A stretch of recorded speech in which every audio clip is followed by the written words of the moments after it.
positive. New graphics driver, and all of a sudden we are live. Excellent. Technology is an incredibly frustrating thing. That's all I'm going to say on the matter. Oh man, we're over a barrel, honestly. It is. We're yeah. I should send you the link for the when ChatGPT was asked how it would take over the world. It's creepy.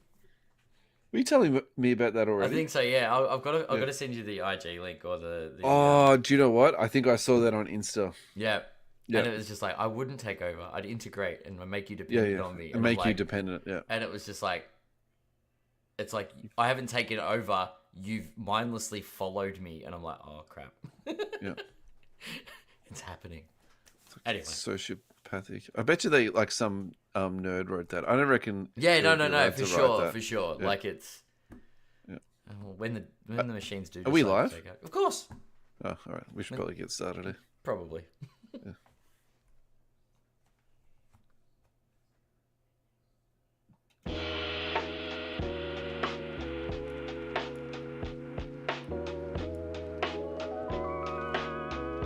Welcome, everybody, to episode 202 of the You Can't Comp This NBA Trading Card Podcast. We are your hosts, Adam, Amy, and Russell Gibson. Veterans. We're veterans after 200 episodes. I don't know. What makes you a veteran? How many episodes would it be? I don't know. I feel like we're in... Not many... I don't know. I feel like there's a lot of podcasts out there that go a long time, but there's also a lot of podcasts that are dead and buried by 200. There are plenty that don't make 100. So well, the magic number is 20. Most podcasts, once they get to 20, that's it. They don't come back. Yeah. Well, we are much more persistent than that. We're at 202, and we're that's still right, here. Yeah. All right. Well, let's get stuck hello, into it. Everyone at home. Hope you're all well. Yes. Hello to everybody on YouTube. Everyone listening on Central Coast Radio. Or on Spotify, YouTube podcasts, Google podcast, whatever podcasting platform you're listening to us on. We don't care. Thank you. We just appreciate you listening to us. Yeah. Hey, why don't we do a bit of a warm up today, just talking just hoops in general? Because there was a bunch of stuff that you put into the sheet today that you were pretty keen to talk about. So crazy games of basketball. Why don't you tell us about the Steph Curry game? And while you're doing that, I'll try and find a cool Steph Curry card to talk about at the end, and then we'll do Yo Kick after that. Yeah. All right. So I'm just going to delve into the box score from one of today's games, and by today I mean Wednesday, the 2nd of April, time of recording. Actually, we should probably talk about that. Yeah. So guys, if you are listening to us, we recorded this on Wednesday night Australian time. Adam and I are going to have the weekend off this weekend. Yeah, we're going to enjoy a bit of a relaxing weekend. We're recording in advance, but Steph Curry definitely was doing something in advance because he dropped 52 points, 52, 10, and 8 with 5 steals, shooting 60% from 3, hitting 12 from 20. Like... What kind of crazy numbers? It's yeah. I get what you're saying. It's quite hard to put into words how good the guy is. It's Steph Curry. We're still like, wow, this guy. For anyone that isn't aware, Steph Curry's really good at shooting the 3-point shot. I think he's the greatest in-game shooter ever. He might not be the greatest shooter, like if you put people up just to set shots, but I think. In terms of his skill in a game, it's just ridiculous what that guy does. And completely he's been doing it such a long time now, too. That's the other thing that's really... You have to give him some kudos for. Yeah. He's the only person to hit over 4,000, so... Kept his body in amazing shape. It's good to see. Incredible. Alrighty, card-wise. Look, we talked about Steph the last episode, really. The last full episode. So I feel like it's a little bit of a tricky one. Always talking about Steph, so... I found this one, though. This is something we've not spoken about ever. So this is 2009. This is from the set called Classics, which I'm not going to lie to you. I'm not uber familiar with this. This is like last episode when you didn't want to talk about the Bowman 48. Like, it's such a deep dive. Well, I would rather talk about this than a college uniform card, honestly. That's fair. That's very fair. This one's Beckett 9.5, autograph to 10. It's an on-card autograph. And it's real funny, this photo, because that looks like a retro uniform. But then I sort of realized that's like it's a retro uniform they're using today, but obviously they were throwing it back then too. So that's kind of nice little card. Look, I think the picture on this is great. The graphics on this is really cool. Pricing on this is going to be a bit of an interesting one. This last sold for 6,000. So actually is a rookie year autograph or a rookie card autograph. You can say either way on that. Population, this 169. Actually, looking at the data, actually it's been moving quite a bit. So in the last 3 months, we've had 2 sales. Yeah. In the last 6 months, we've had 5 sales. In the last year, maybe that's like 12 or 15, something like that. So yeah, it definitely gets around. Okay, look, that was a good one to sort of something different. Add to your knowledge bank of Steph Curry rookie cards that are out there that aren't uber expensive. Aren't the standard one, I guess, is the...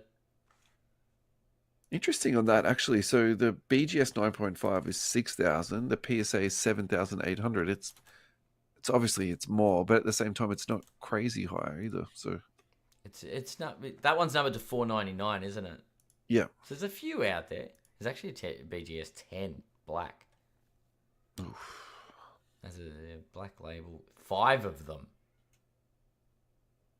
Wow. That's an outlier, isn't it? A bit different. All right, talk to us about Jokic, because that's the other guy that you put into the list. And I think this is definitely worth talking about. I did see some pretty insane box scores today, and yeah, it was double overtime. But Jokic bringing up a 61-point triple-double. Yeah. And still not getting the win against the Minnesota Timberwolves. Courtesy of former Laker Russell Westbrook having a brain fade at the end of the game. So that doesn't sound like something Westbrook would do. Still helping the Lakers on their vying for position at the end of the postseason. Alrighty, I've got an Instagram post going up next week. It's just a picture of Jokic. I can't remember what card. I think I had a timeless moment card, and the caption is really simple: the best player in basketball. So, Adam, you've got complete deniability on this. I definitely put that post up. You didn't.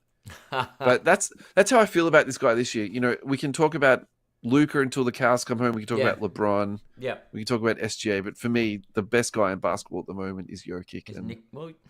Yeah. He's just so good.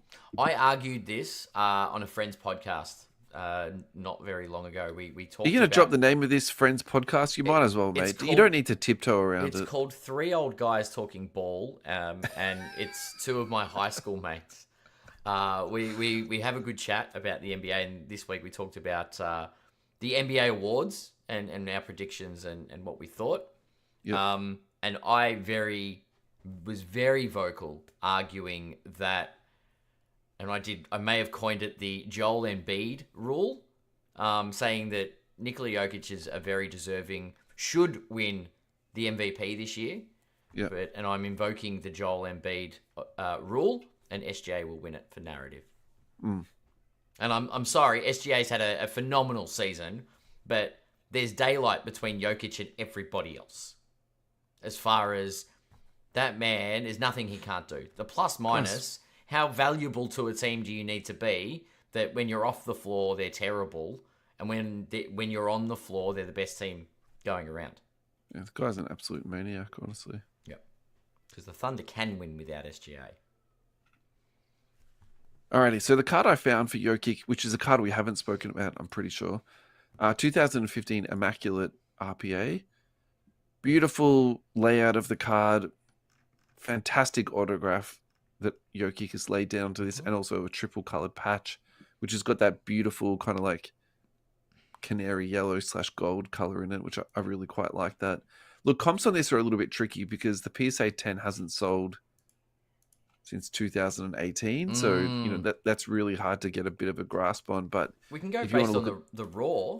Yeah, so looking at the raws, which is a really good, maybe what you could use is just the trend on that. So since 2021, that has gone from 1,500 all the way up to 6,100, and now down to 4,000. So I think if you are So this is a really good comp, actually. Let's just comp this straight up. So we can go the raw Jokic to 99, and then we got the Steph Curry. Even if we talk about the BGS 9.5, that sold for 6,000. So actually, that's a really fun one because, like, probably at the end of the day, as much as I love Jokic, I'd probably go for the Steph Curry. Yeah. I do love a good RPA, and obviously I love Jokic, but yeah, with that, the price difference between those two is not that great, and also then you're getting the grading factored in with the Steph one too. So maybe this Classics card is a little bit of pocket of value. Oh, that's it. That's an interesting thought. The 6K. Yeah. Yeah, I think there's value there for sure. Mm. I don't know. Even if it's a lesser set, and I'm saying that with air quotes, it's still an on-card autograph. Yeah. Photography is still great, numbered. There's a lot to like there.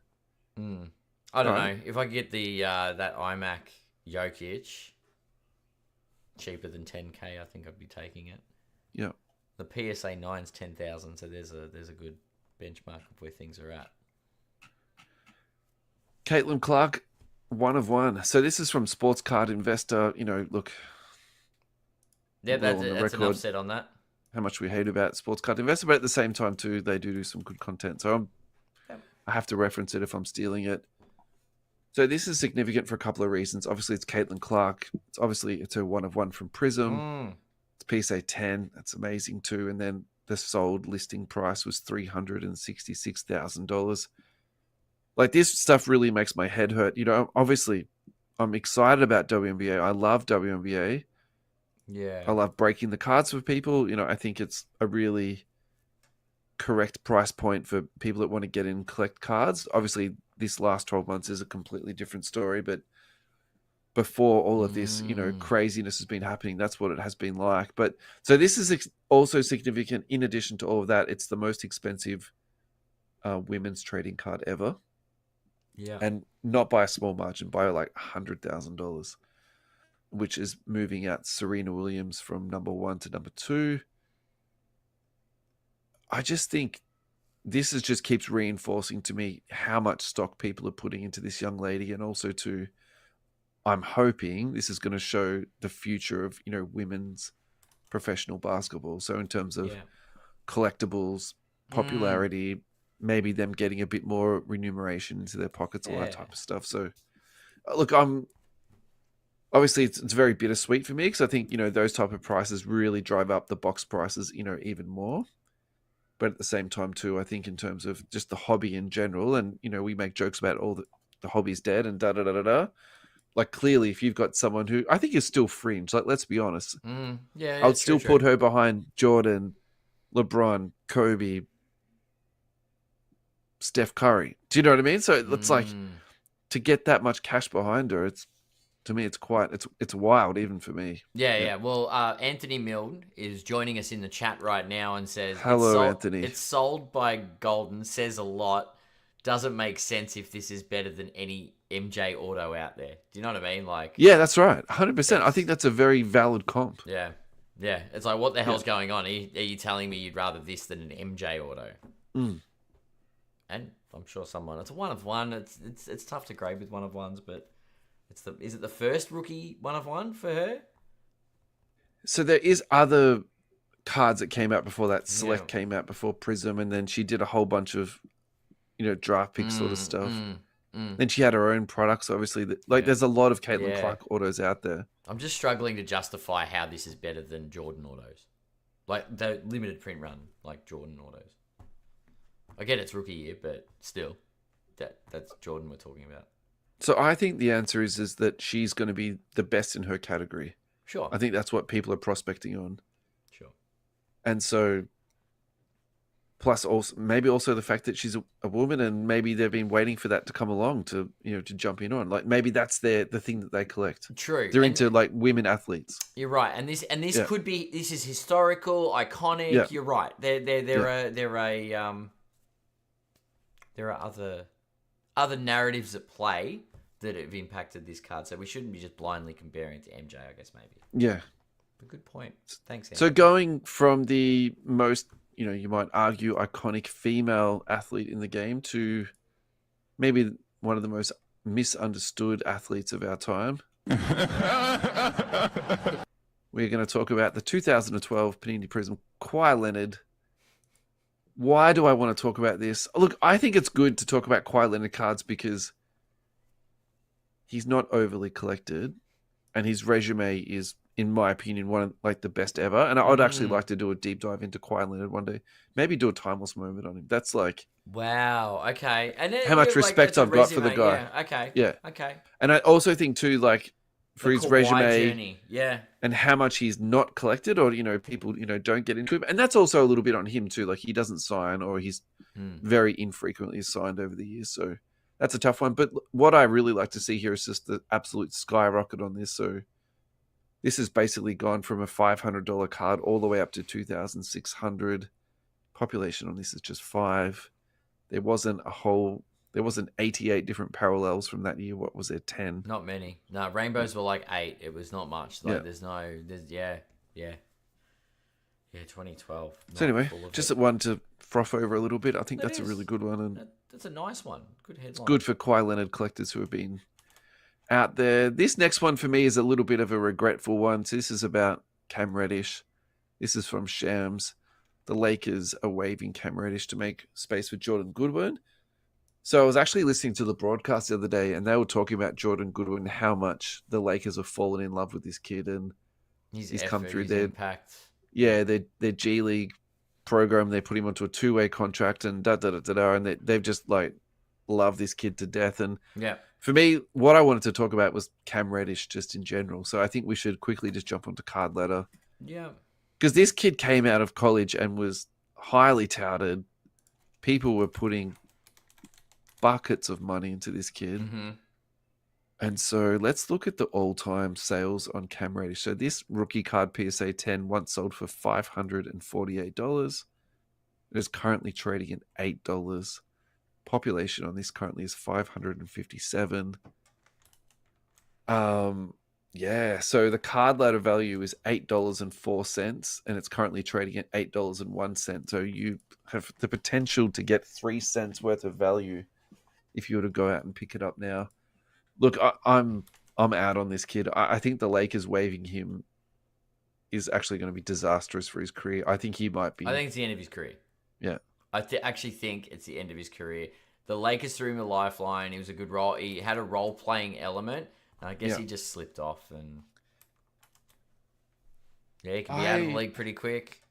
I'm trying to think of a comp of this guy that, in terms of talent-wise and his body, and he's a really tricky one because he's a freak athlete, but also has an insane amount of talent. The one I'm sort of thinking about, which is not a great one because he's not as good of a scorer, is Carmelo Anthony.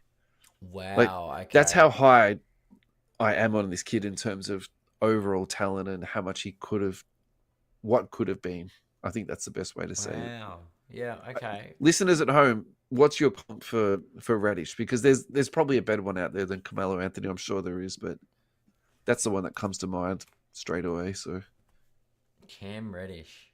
Yeah, I don't know. He was highly. Who was someone else that sort of went down on that spiral journey? Dennis Smith Jr.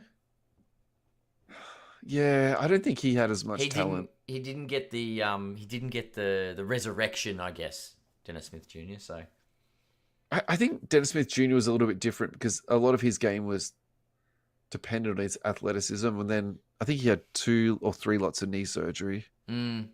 Oh, Anthony Milne comment.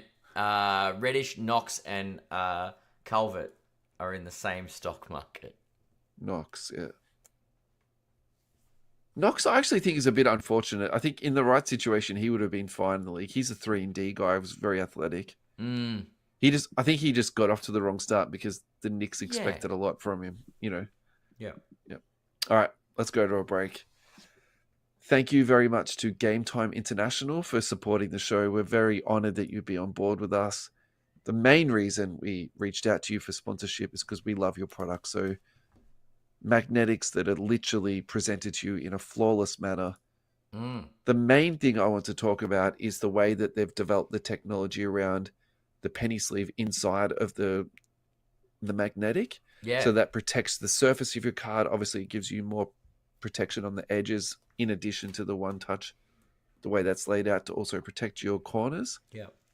The other thing to really quickly mention too is the removable plastic film. So when they come out of the packet, they've actually got another layer of protection on that. So when you remove that, it's absolutely pristine and you have the perfectly clear view of your card inside your magnetic. Yep. Superior display, no flaws, customer service feed, focus, manufacturer relations, best in the hobby. Go to gametimeinternational.com. They ship worldwide. USA, Germany, Philippines, Australia, New Zealand, USA, Canada, wherever you want them shipped to, GTI will get them out to you. Thank you very much for your support.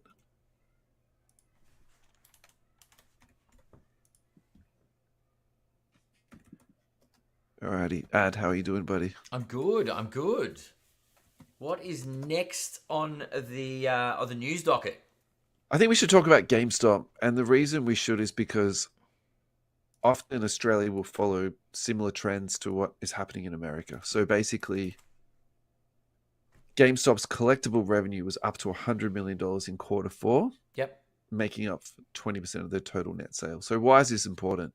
I think as video games transition out of hard copies onto streaming services, or even just downloading them off the servers of your your PlayStation, Switch, or whatever, I think the relevant example for us is EB Games. I was gonna say what's the equivalent of GameStop, because we don't have GameStop in Australia. We don't have GameStop, but we have EB Games and electronic boutique. Is that the yeah.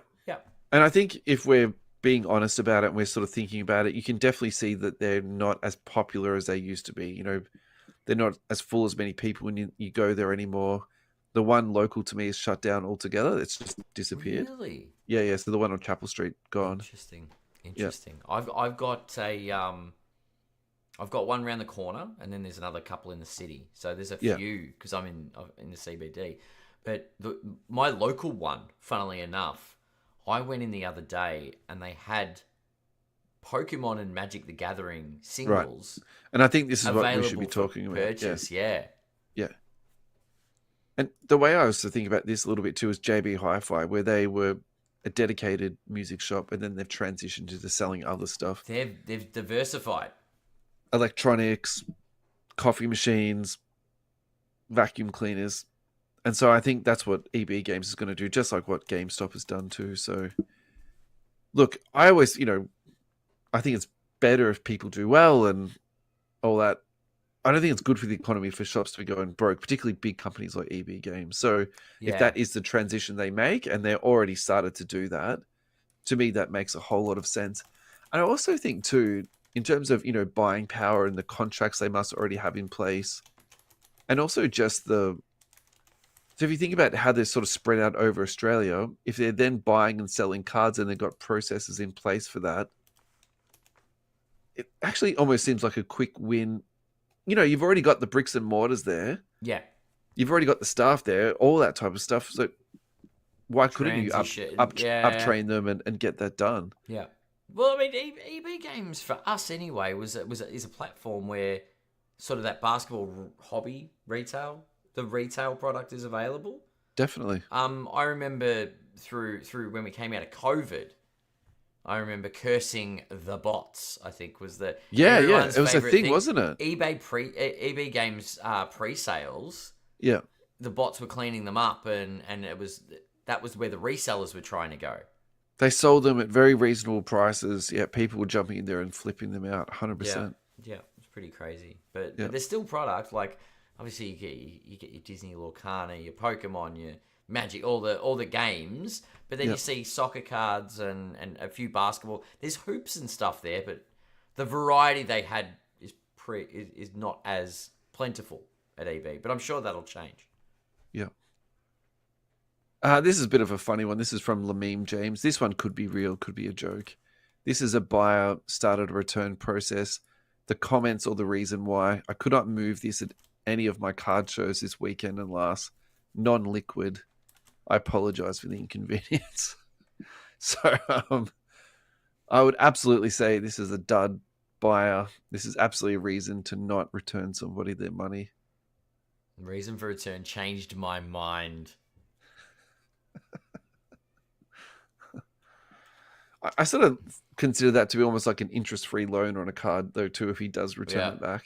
So he's taken the card, tried to sell it. Oh, no, I can't do it. No one wants it. Bugger that. There's no way that should be returned, though, by the way. Agreed. Alrighty. Let's talk a bit more card porn. Kobe Bryant downtown. Now, in the last episode, we were talking about Kobe, and I don't think I emphasized this enough. I think moving into the next few years, Kobe Bryant is someone who's going to have a lot more movement.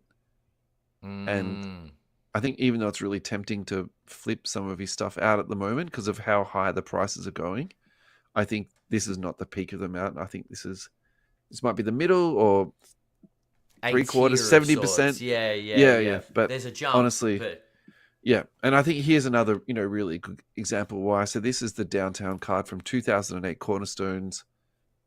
2018, sorry, I said 2008. Yeah, I meant to say 18. Cornerstones. That is one of my favorite products ever. It was just such a good product. Yeah, Cornerstones was great. Yeah, the cards were nice out of it. Like, you would almost argue the base cards out of that were sort of very similar to the NT cards. It felt, then you also had the quad patches in it, and then in addition to that, you had the case hits, which was the downtown. Like, just what a product. Quality product. That was Luca too. Was it? Yeah. Really? Oh, yeah. So Kobe downtowns, Luca RPAs. Yeah. Like, what a product. Anyway, back to Kobe. This last sold for $4,000. I actually don't have a problem with this. I think that's a really good buy. Yeah. I think the bigger problem here is it's a bit like me with Jokic. We're just too late. We've let this train sort of go off, and ship has sailed. Sorry for those that want to jump on board.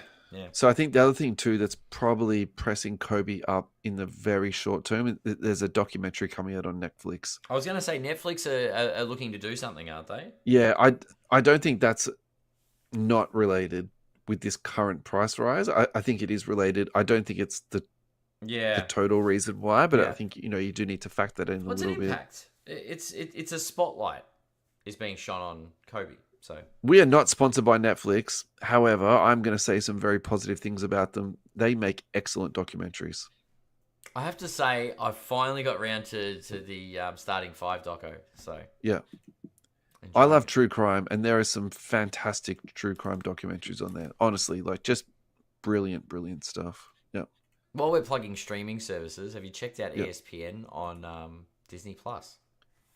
I don't have Disney, but when I was driving home the other day, I saw this enormous billboard with them advertising it. Nick and now Kyrgios is the poster boy for it. It's coming onto my YouTube and into my podcast, ads, all that type of stuff. So so they're going to be flogging the life out of that, which is great. Like, seeing LeBron in 3 stories high, it's an insane ad. It's fantastic. Good. It's pretty good. Alrighty, guys, if you're sitting at home and waiting to put on your tinfoil hat as we go through a conspiracy theory, now's the time. We'll give you a few seconds to put on your hat. This is from Shams. This is a bit of a sad story. Damian Lillard has sustained a DVT in his right calf. Lillard is on blood-thinning medication, which has stabilized the blood clot and will continue with regular testing. Mm-hmm. So if you'd like to hear more information about this, and if you'd like to hear from this from professionals who are breaking this down, so go on to the Brian Windhorse podcast. So they broke this down on Friday's episode, I think it was. I don't think it was on the most recent one. I think it was on the one before. And actually what they described was he was complaining about calf discomfort. So the initial plan was to treat him for a calf injury. When they sent him off for imaging, then they found it. So it was actually, they were doing like their due diligence. Yeah, they were doing their due diligence, and they were like, doing the right thing. But they were kind of like, oof, lucky we didn't just sort of send him off for massage and, stretching, because that would have been absolutely, the worst thing you could have done. So I'm familiar with the injury. A few people in the comments, and I was reading up on a couple of different forums, so I'm sort of summarizing a few different pieces into this like one little bit, but some people are saying it's dehydration, some people are saying it's anti-inflammatory use. And then if you got some people linking it back to the COVID vaccine.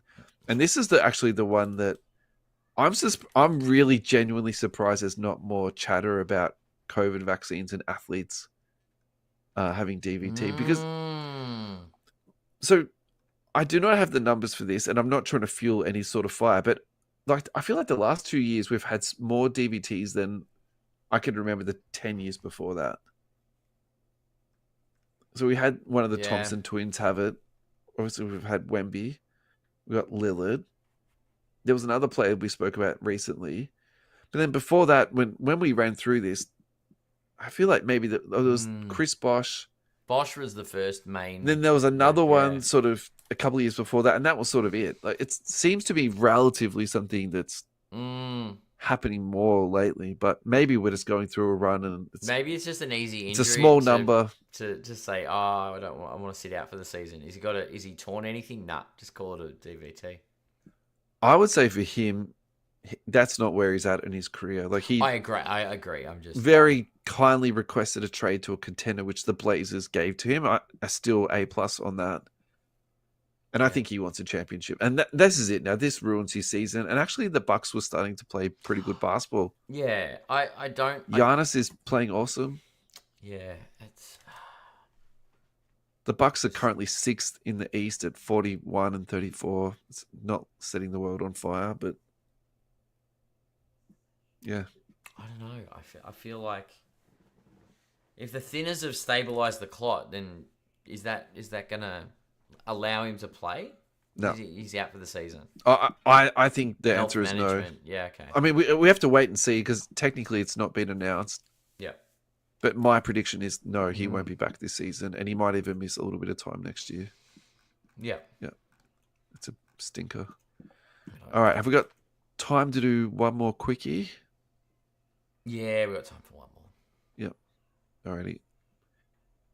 So this is a bit of an interesting one, actually, and the timing on this is relatively good because the last time we spoke about LeBron, we didn't have the opportunity to talk about a recent $1 million sale. Ah, yes. So this is the exquisite rookie patch autograph of LeBron James. It got back up to $1 million card just on the weekend. Yeah. All right, I've got a couple of thoughts about this, but I'll do the really high up one at the moment. It's really interesting to me at the moment because some people in the hobby are saying the hobby is dead. We're not doing well. Things are terrible at the moment. Panini's ruining the hobby. Print runs are up. Blah, blah, blah, blah. It's obvious, really, when you look at it. Box prices are coming down. Sometimes they're going up. Just depends on the product a little bit. People are having trouble selling singles. Yep. There's not a lot of return coming out of boxes. You know, that's the sort of the negative side of it. It's an absolute disaster. My observation is, though, at the moment is that the right cards are selling for high and sometimes even too high. And so, like, I don't think this is too high, but what I think is significant is the timing of this sale.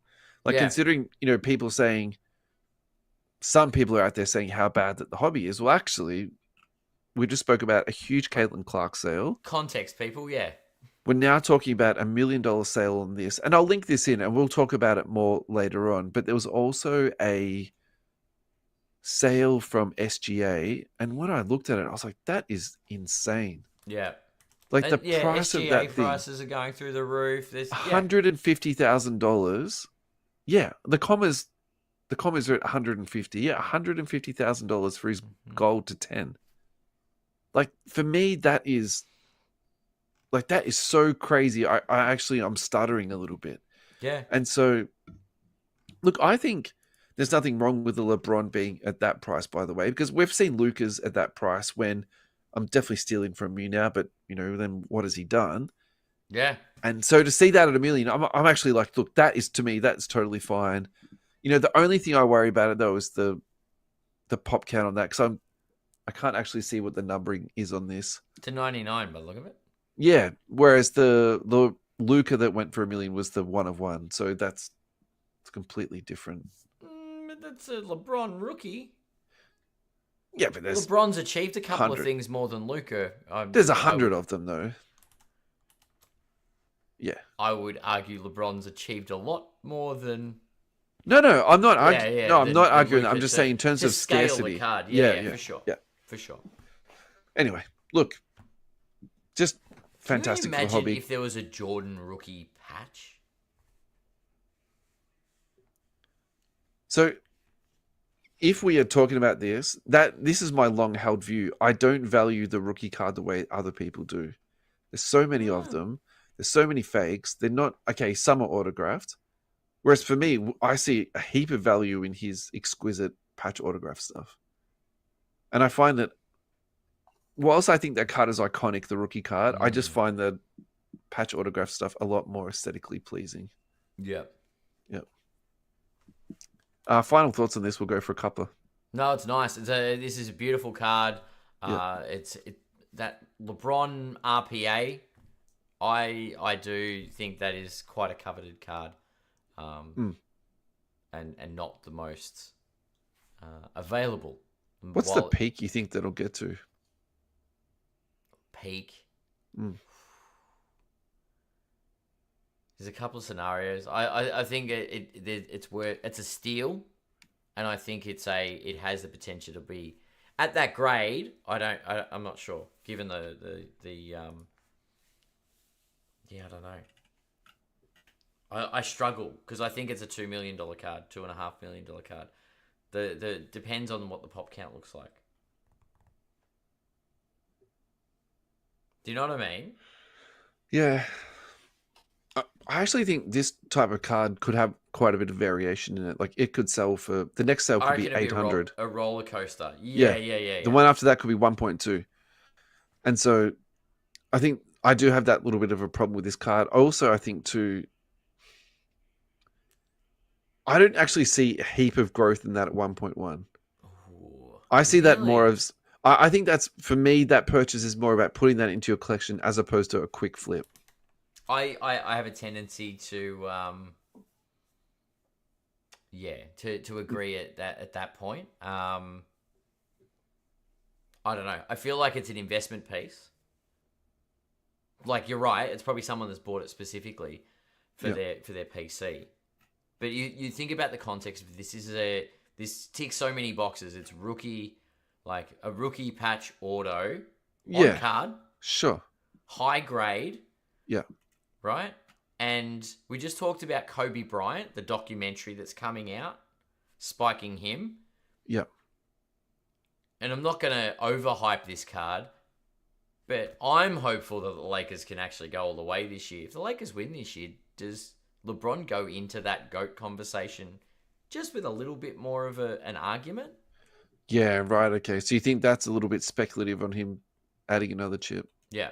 I think someone's gone, Luka and LeBron are now paired. There's a chance he gets another chip, and now there's a real debate that this guy's actually the greatest player of all time because nobody is getting close to that 50K in points. Can you imagine the ego if he does get that 6th championship? Mm-hmm. Can you imagine? Yeah. I'm trying to imagine. I'd be very happy if he got it because he plays for my team. Mm. We need to talk about the LeBron songs that are all over Instagram. No, we don't. No, we don't. I can't see it in the run sheet, so therefore we can't talk about it. Sorry, mate. It'll be a timeless moment. What do you reckon? Top 10 LeBron songs. Oh, jeez. On that note. All right, let's go to a break. Thank you very much to Fast Break Trading Cards for your support and ongoing support. They've had a couple of really big announcements recently. They had their first birthday. They put a party on for everybody. It was a fantastic day. They did giveaways, boxes for the kids. They had discounts on sealed. They had discounts on singles. It was just fantastic. It was awesome. The other thing, too, is that they are now an official partner of the Collect Fest, which is just huge. So their name is going to be up in bright neon lights for everybody to know about the fantastic things that they do. They sell tops, basketball, football, baseball, soccer, Formula One, tennis, UFC, WWE. Take down your cards. They will buy them off you. They can clean them for you. They can send them off to grading for you. They will just talk to you about your cards. They're just generally good guys that like to talk about cards. Go down to 75 Tulip Street, Cheltenham, Friday 12 till 6, Saturday 9 till 5, Sunday 10 till 4. Contact them on 039968 550. Thank you very much to John and Alvaro at Team Fast Break.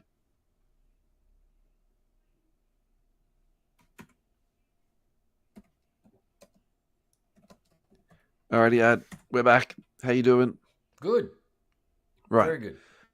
This next one, I would really like to talk about with you because it is a relatively new insert that's come into a product. And I'm going to say relatively new because it's not like we've never seen these types of cards before. So, for example, what I'm trying to draw this to is it's, to me, very much like a Kaboom.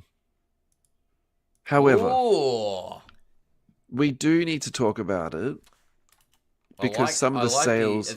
I like the optics you've given to this. The setup, yeah. So if you go to eBay and sold listings, that's probably the easiest way to do it. Before I go any further, I need to do a better introduction of the card. We're talking about the 2024 Prism NBA manga. Agreed. So you need to be less humble on this. We talked about this when Prism draft picks came out last year or the year before. About they put a manga card into their sets, and I was talking about them saying, "Don't go too crazy. Often this stuff will go down a little bit." However, they seem to me very collectible. They have now been released into a pro set. Yep, these aren't animes of Ja Morant and Steph Curry in their college uniforms. This is the pro set. Where's the button? So I feel like a little bit too is that, like, have you seen this online and social media, and have you seen influencers talking about them and da-da-da-da-da? Like, I just haven't seen them at all. No. But going through the sold listing, so the Luka sold for $2,600. This is all US dollars. Yeah. The Anthony Edwards sold for $2,000 and then $2,100. The Wemby sold for $3,300. The Steph sold for $7,300. What did you use as your search term? Because I'm on. I used 2024 Prism NBA manga. 2024 Prism NBA manga. The Kevin Durant sold for $1,300. Another sale of the Steph Curry for $4,200. The Bronny James sold for $740.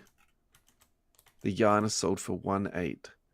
The Zachary Richesher sold for a K, but it sold for $999.99, but close enough.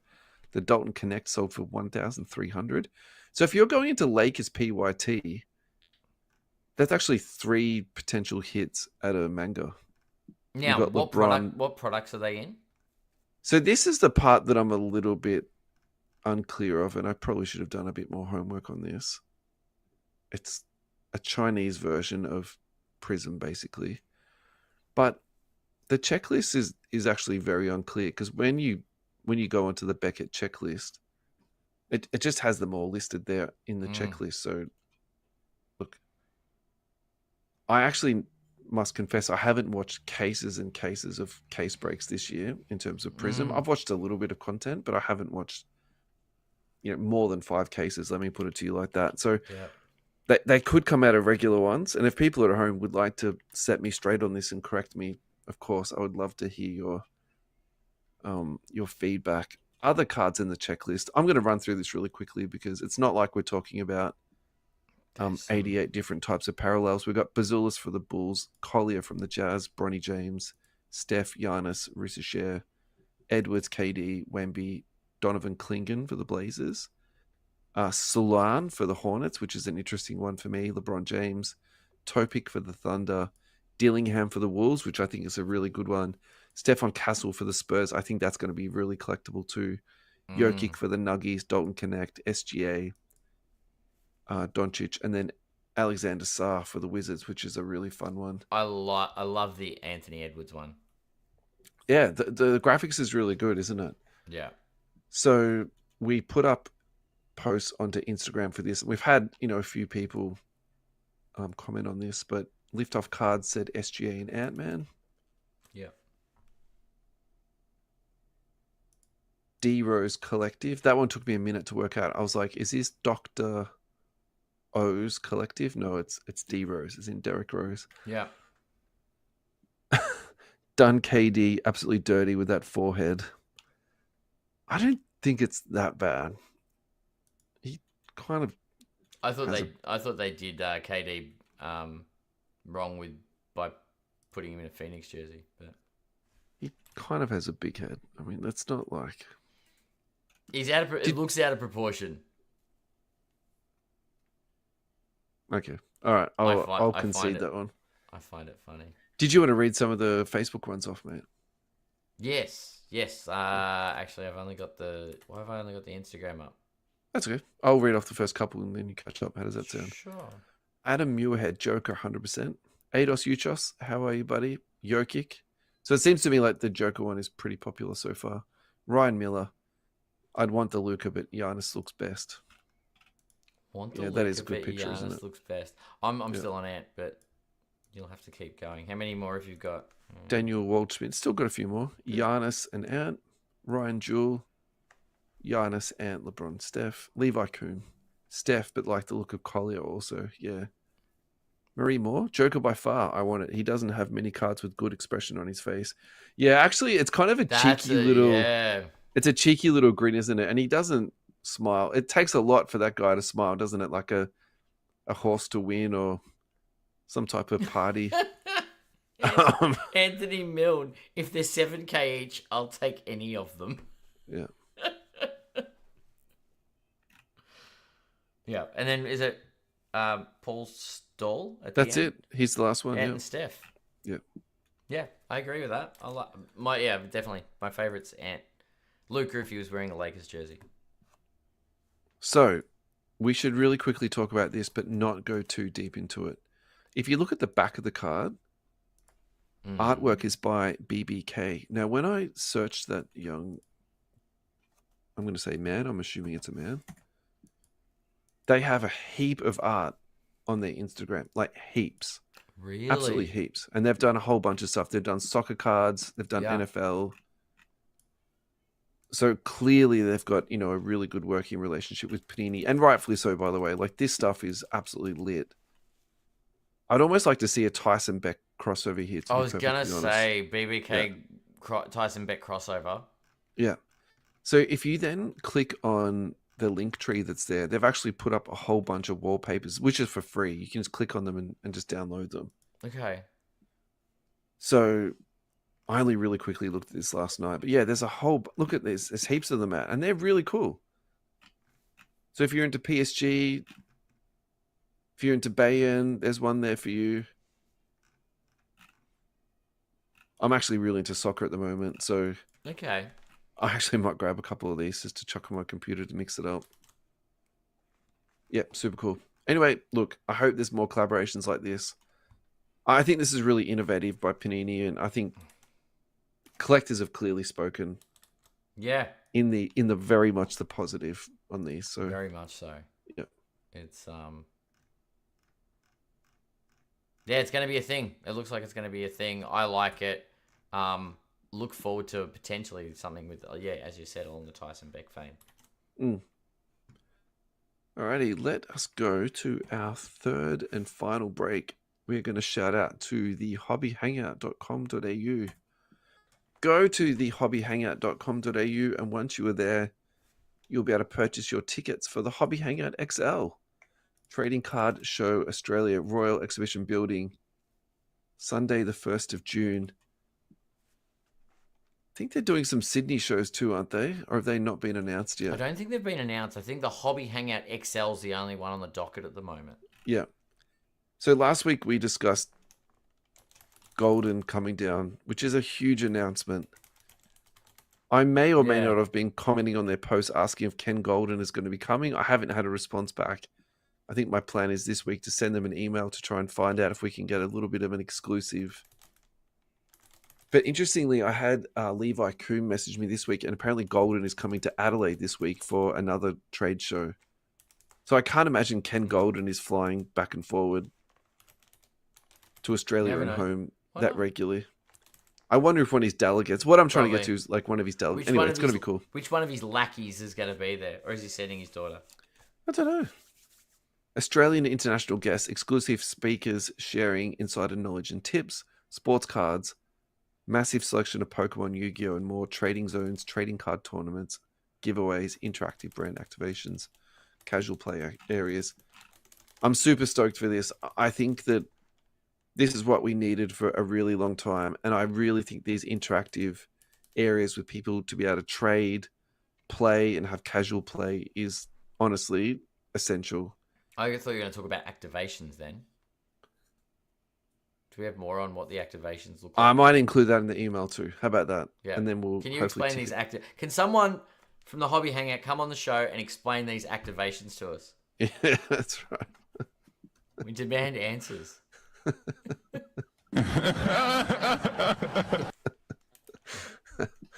Alrighty.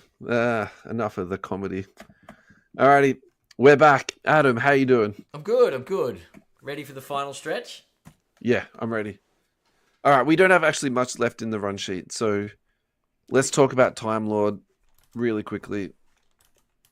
This is a tough one for me because we're talking about people with a lot of talent who just have never worked out in the NBA, and that's the league for it. Yeah. You can have all the talent in the world and just not work out. Look, this guy is super talented, and when he's on the floor, he's a very much an impactful basketball player. And I think it says a lot that they basically traded Porzingis. Sorry, let me rephrase that. The Celtics traded away Time Lord and basically got Porzingis back for him. I'm cheating when I'm saying that, but I actually, that's in my sort of deep down, that's what I really think the roster moves are all around on that one. Fair. He's currently on the Blazers, but if you look at his game log this year, he's absolutely barely played. So let's see if he's on card ladder, because I call him Time Lord, but his real name is actually Robert Williams. Robert Williams. Yeah. He's on par with like Ben Simmons and Joel Embiid. He's played 61 games total in the past 3 years? It's nuts. It's Alrighty, so he's Ben Simmons currently level. trading at $7.36. His all-time high was $277. Look, he's an absolute cautionary tale. But if you said to me, I got caught up in this guy's talent, I thought he was going to be an all-star, I wouldn't even snicker at you. I wouldn't even criticize you. In fact, I would say I agree with you. I think it's just very unfortunate if you did buy that at the absolute peak. Okay. And it's now trading at $7. Look, I do love a nice little gamble. I do love cheap cards to pick up, but even for me, this is like a stay away. I'm going to put this into the Cam Reddish. What about It's the just too Zion much. bucket? Guy's a beast if he's healthy, but I think Zion's different again, man. true. I think Zion's held to a different standard. True, and then Time Lord didn't have to take a Zempic to play ball. Yeah. I mean, I don't know. The man's hamstrings are like paper. actually, I got a bit of a funny joke on this. So Şengün isn't on card ladder, but Robert Williams is. I think we should start a Really? I think we should start a petition. Get people to sign it, like an online petition, and then submit it to card ladder and be like, look, your listeners, you know, your fans of your product have spoken. You need to get this dude on here. You know what's funny? I tipped my hat to Şengün the other night and said he should be on the NBA All NBA third team with the season he's had. So that's probably. I think the Rockets needed some love, and Şengün's the only one I wanted to give some love to. But yeah, he should So be this on is card ladder. It's a tricky one for me to put you on the spot and ask you, but maybe this is what we should do for preparation for our next show.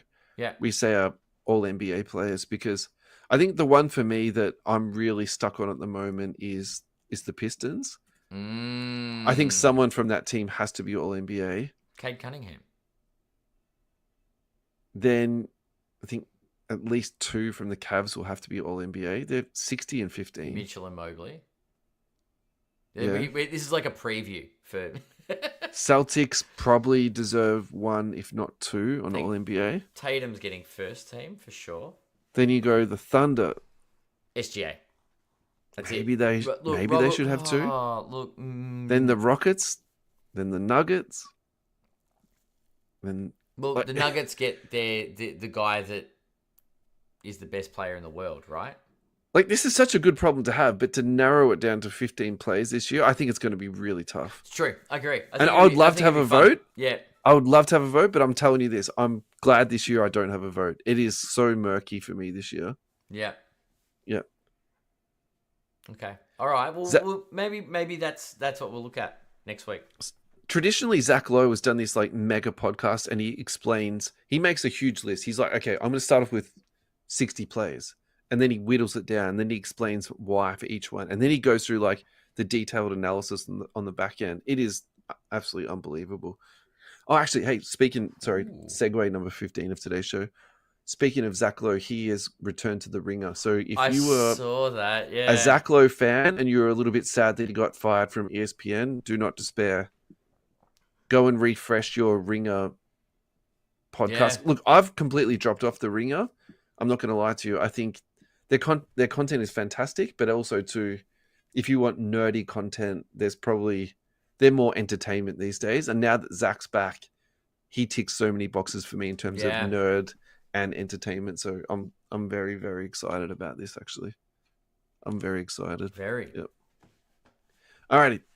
So why don't we do a continuation on from the segment we did a couple of weeks or last episode When we were going through card ladder. Go to card ladder, go to players. All right, we're on here. Let's filter it by total market cap. And if my full memory screen up. serves me well, we are up to Wilt Chamberlain. Probably. Click on Wilt Chamberlain. Click on because cards. we did Kareem. We did Kareem in the 200s. That's correct. Apply the PSA 10 Gem Milt filter. And that will give you the 1974 Topps Wilt Chamberlain card number 250. And I'm not going to be able to say this word, but I will try. The San Diego Conquistadors. I think I got it. I nailed that. The what? Which filter am I putting on? PSA 10. PSA 10. Yep. Remember you cap. wanted PSA 10. Yep. Yep. And what card am I looking for? It should be number one. Should be the 1974 Wilt Chamberlain Conquistadors. Never mind. I went to I had a bit of a old man moment. Yeah, I did click Kareem. All right, we've already done this one. Everybody watching on YouTube has seen me do that. It was quite amusing. Mate, we are old. Okay? It won't be the last time either. We are old. I forgive you. Alrighty. San Diego, Conquistadors. Wow. So I think Wilt Chamberlain is significant because we recently had that PSA 10 sale of his card, which sold for, if my memory serves me well, $1 million. I think that Wilt is probably an undervalued asset in general. The other thing about Wilt Chamberlain too is that you try and buy a Wilt Chamberlain autograph, I would almost describe it as impossible. So I think a lot of this stuff that's floating around at the moment, like, the prices are crazy, like bananas crazy, and I get that.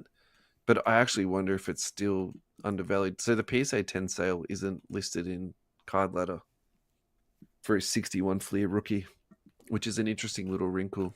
I think if I remember... No, but it hasn't been sold, has it? It's just great. It was a private sale. Yeah, so it's been sold since... Yeah. And they sold it again after. So they bought it, put it into PSA 10 because it was SGC. Then they changed it over, and then it was sold in a private sale. So, look, I think this is an interesting card. Do I think this is a really good card to be picking up at the $15,000 price point? I actually don't have a problem with it. So if you look at the next two cards down the list, so the 72 Topps is selling for $24,000. The 61 Fleer is selling for $14,000. Like, once you get into that sort of a card that's like 70 years old, that really, and it's still in PSA 10 condition. Of those three, I probably like that one the best, actually. Which one? The 70? The 61 Fleer. The 61 Fleer? Just for the age point. Like, there's something about that. Like, once it gets to that age and it's still in PSA 10. insane. Just makes me, yeah. So that's pop 2 on that one too. So we talk about cards just exploding and popping. So the normal thing we do is we talk about Jordan inserts. Okay, here's another one that's just doubled in value in the last couple of months. I feel like that's the type of thing you could look at too. And it's like, okay, you pick it up for 14. Yeah. The next sale is 45. Yeah. Honestly. Yeah, Yep. that's. I reckon there has to be some collectors out there that are just snapping all these up. While us dummies are talking about ultramodern Prism hobby. Yeah. I'm referring to myself, by the way. Yeah. Definitely not the listeners. Instead of buying a few of those manga cards, then maybe just they're just going out and buying a Wilt Chamberlain from 1970. Yeah. Alrighty, SGA. Let's talk about SGA. I think. Did we talk about him last episode? Did we go into it? We were talking about the market cap. Yeah, we did. All right. Well, why don't we skip over that then, and we'll do one more, and then we'll tidy up today's show. Next one's Giannis. Yeah, we did. Fantastic. SGA is probably, it's a spike in the cap. I think it's a bit. Yeah, that was the main thing. All right, this makes me very happy. Alrighty. So filtering by cards, adding on the PSA 10 filter. The top card is 2013 National Treasures rookie patch autograph, number to 99. So for people at home that are thinking, why is it the number to 99 and not the 10 or the 20? Yeah. It's one of those stupid rules that's unwritten in basketball cards. The 99 is actually more valuable than the lower numbered stuff. Don't ask why, just roll with the punches. It's the RPA. Yeah. If you look at the all-time graph on this, it's got 3 sales that are documented. There's one for $900, there's one for $30,000, and then it goes all the way up to $553,000. Look, I don't have a massive problem with this, but what I will say is, and which is what I was saying to you before about the LeBron. There's 99 of these. I really think that you probably could have held out at some point. Wise, yeah, there are 4 of these. True. That brings the number down quite significantly, right? I think the population on that could go up. I don't think that is going to be the final destination on that total card. population is 121. That's interesting. Well, no. I'm not great at maths. Yeah. We've crossed some over, of course. I'm not great at maths, but I don't think these cross over very well. Yeah. Although there haven't been that many. What's the gem rate? 16.5%. 25% on PSA. So, 25% on PSA. I think there's no 10s in BGS. There's no black label. So maybe Look, the pop count of 10 on the PSA. Every other price point, the 9.5s are going for 50k each. Is the card ladder value? Yeah, I think sometimes that card ladder value is flawed, and particularly when there's not a lot of sales data. So I wouldn't read a lot into that. No, sorry, I'll rephrase. The number to 99, BGS 9.5, auto 10, BGS last sold for $50,020. What year was that, Ad? On the 8th of March this year. Yeah, right. So that sold recently. It peaked at 350k. Yeah. Back in 2021 because everyone lost their mind. Yeah. And then it stabled out. There was a sale for 57, 60. There was a 69k sale in 2023. But then, last 2 sales, 76k December 28th, 2024. And then March 8th for 50k. So for me, this is like 2 easy rules to apply. Buy the card, not the grade. It's like, to me, if you're getting a card for 10 times less just because it's in a BGS 9.5 slab instead of PSA, like that to me does not make sense. Yeah. The other rule that you would then apply here is the PSA. Like people always complain about PSA, how they're this or that, blah, blah, blah, blah. But if you're getting 10 times more for your money just because it's in a PSA slab, what more conversation needs to be had about why you should grade your cards with PSA? Like, you know what I mean? I'm not a PSA simp, but I'm just saying, like, just do the numbers. Hell yeah. But based on the gem rate, what if you crack that 9.5 and you end up with a PSA 9? I think that's the obvious play. I don't have the testicular fortitude to do that, but like that to me, that's just obvious, isn't it? So and this is this purely hypothetical. Absolutely. Oh, this is how we like to go. Anyone want to play? It's a different. Well, the photo on card ladder. Get your tinfoil hat out. Is that what you're saying? It is. It is. All right. Are you ready? Ready for this? Yeah. There was an auction on March 30th where this sold in a PSA 9 for 43,920. Do you reckon someone's tried to move it because it crossed badly a couple of weeks later?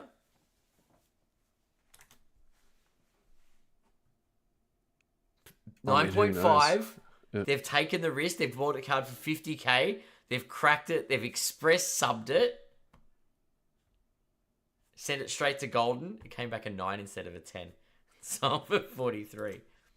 I don't know. I'm just guessing it's the same card. But yeah. So it sold for 7K less.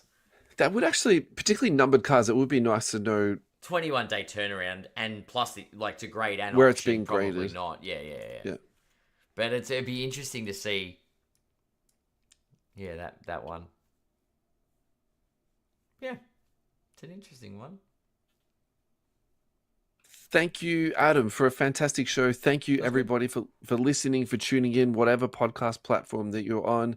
Thank you to all of our YouTube subscribers. So we have had an exponential growth in the last couple of weeks. We are now nearly up to 1,000 subscribers. Yep. I remember us pushing to get 150. Yeah. That took us months. Yep. So to go from 200 to nearly 1,000 in a couple of weeks is wild. So you're up to 952. Yep. Thank you, everybody who has subscribed. If you haven't already subscribed, none of our content is paywalled. If you would like to thank us, if you would like to show us your appreciation or whatever it is that you would like to say, go onto our YouTube, click subscribe, maybe even like a couple of videos, maybe even watch an hour or two of our content. Yeah. That's the best way. Yeah. To say thanks to us. Get in there, leave a comment. We respond to everything. We either react or respond. We're in there, we check it. We do a pretty good job of that, actually. We might miss the odd one, but yeah. But we do. We try to respond to everything that warrants a response. Statements that kind of allude to please don't respond. We don't respond to. But yes, we appreciate all the support. Even on the podcast platforms. Hell, if you're on Spotify and want to give us 5 stars, just so the algorithm picks up who we are. Correct. On podcasts. So correct. Yeah. Appreciate all the support. Thank you so much for listening. We appreciate everything. 200 episodes strong and still loving it. Thank you, Russell, for another great week. And, cheers, mate. We'll see everybody in the next one.